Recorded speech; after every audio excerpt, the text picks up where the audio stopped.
बिस्मिल्लाहिर्रहमानिर्रहीम अस्सलामु अलैकुम नाज़रीन। आज का जो मेरा मौजू है वो है सूरजमुखी सानू किवें काश्त करनी चाहिए, किस तरीके नाल सानू गढ़नी चाहिए।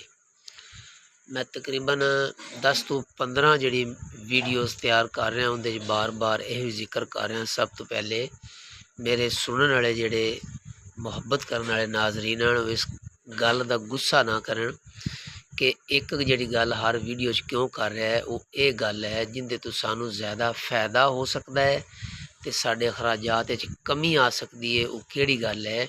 वो ये गल है कि सानू साल दे विच एक दफ़ा हर हालत ज़मीन को कंप्यूटर कराना चाहिए। ये साड़ी शौक नहीं, साड़ी मजबूरी है। 10-15 वीडियोज़ तो बाद ये लफज मैं नहीं कहना, हो सकता है को 15 वीडियोज़ एक वीडियो कोई नवा आदमी देख लै या 15 वीडियो एक आदमी देख लै।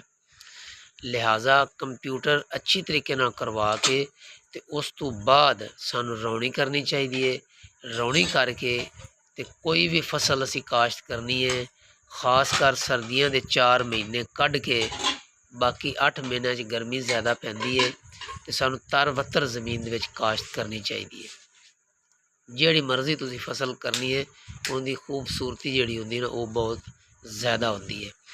तो लिहाजा इनका जिहड़ा अच्छा मौसम और अच्छा महीना है, साडे लोग पागल हैं। उस सुनी सुनाई गल ते बहुत ज़्यादा यकीन करते हैं। कोई तो इनू 9वें महीने गढ़दा पै तो कोई 10वें महीने अक्तूबर गढ़दा पै। 9वें महीने भी हो जाती है, 10वें भी हो जाती है। लोग जनवरी भी गढ़ते पे ने, लोग फरवरी भी गढ़ते पे ने। लेकिन जिहड़ा सब तो अच्छी तारीख है या अच्छा महीना है जदों सूरजमुखी सानू काश्त करनी चाहिए, वो तारीख है दसंबर दे पहला हफ्ता।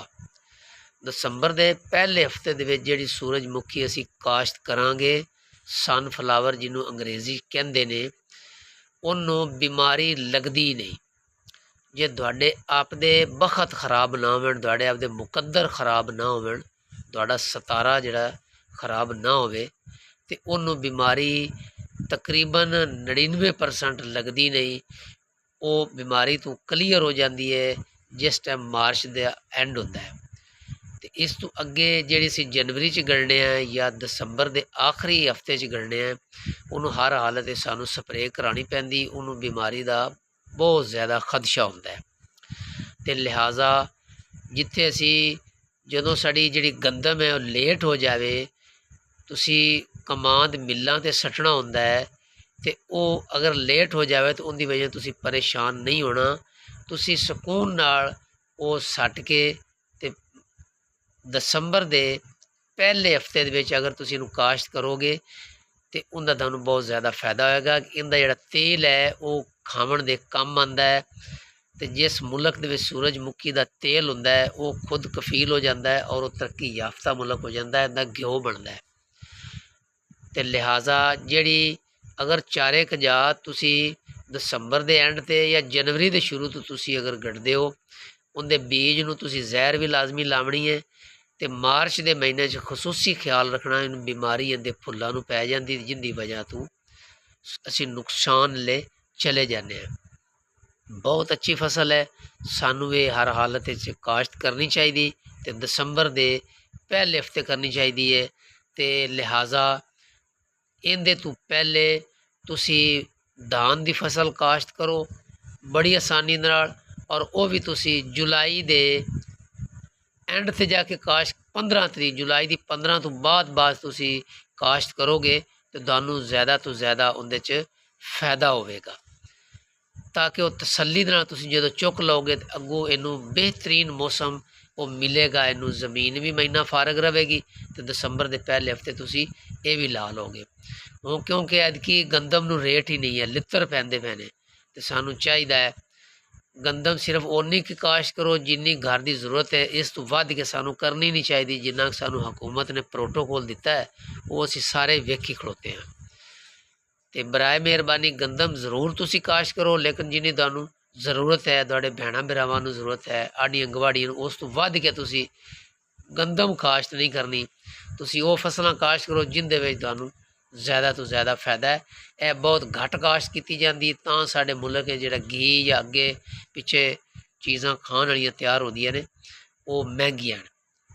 तो ये लाजमी काश करो। जहर भी इन्हूं जरूर लगानी है, तर 72 लगानी। तो ये पानी भी बहुत कम लेंदी है, तो लिहाजा ये फसल तुसी लाओ। तो DAP 1 एकड़ नूं कमज़ोर ज़मीन 2 बोरियां तुसी लाणियां ने, ते यूरिया जिहड़ी दरमियानी ज़मीन होवे उन्नूं 1.5 बोरी तुसी DAP और 1 बोरी तुसी यूरिया लावणी है। जे अगर तुहाडे कोल सब्ज़ खाद तुसी तजर्बा कर लो तो बड़ी गल है, ना कर सको तो फिर जिहड़ी गोबर की खाद है वो अपनी ज़मीनां लाजमी पाओ। तो ये साड़ियाँ ज़मीनां नशे ते हिल चुकियां ने खादां दे, ते इन्हां तो बचाओ। आहिस्ता आहिस्ता 1-2 सालों तो बाद वो नशा टुट जाएगा। तो उन्होंने गोबर तो लैके आओ जिस तरह 35-40 साल पहले साढ़े बजुर्ग जिहड़े ज़िंदगी गुजारते सन, सानू भी उवें ज़िंदगी गुजारनी चाहिए है। रिजक बाकी मेरे अल्लाह के हत्थ च है, तो सानू किसी नूं ताना भी नहीं मारना चाहिए कि तेरी फसल कम हुई है, तू ठीक नहीं है, मेरी ज़्यादा हो गई है।